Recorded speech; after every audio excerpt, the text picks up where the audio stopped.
यार मैंने आज से फैसला किया है कि मैं रोज वर्जिश करूंगा। वो कब शुरू करोगे?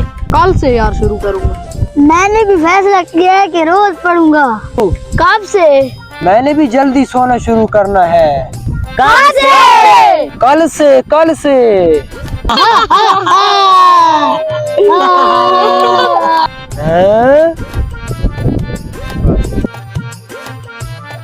अहमद, आपने वर्जिश की है? आपने बोला था मैं कल वर्जिश करूंगा। नहीं यार, आज मौसम ठीक नहीं था, कल से पक्का शुरू करूंगा। बिलाल, तुम्हारी पढ़ाई आज किताब नहीं मिली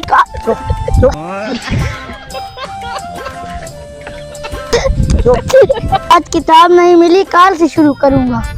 और मैं रात को जल्दी सोने लगा था, लेकिन वीडियो देखते देखते देर हो गई। तुम लोगों का कल कभी आना भी नहीं है। आना तो है, लेकिन कल फिर नया कल शुरू हो जाता है।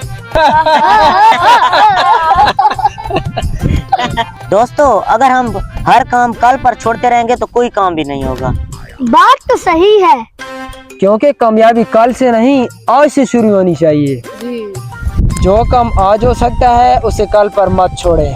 पैगाम: सस्ती और टोल मटोल कामयाबी की सबसे बड़ी दुश्मन है छोटी शुरुआत। आज से शुरू करें। पाकिस्तान जिंदाबाद। दोस्तों, हमारा छोटा सा चैनल है, हमें छोटी सपोर्ट करें, सिर्फ चैनल को सब्सक्राइब कर दे और छोटा सा कमेंट कर दे। ओके जी, अल्लाह हाफिज। ओके।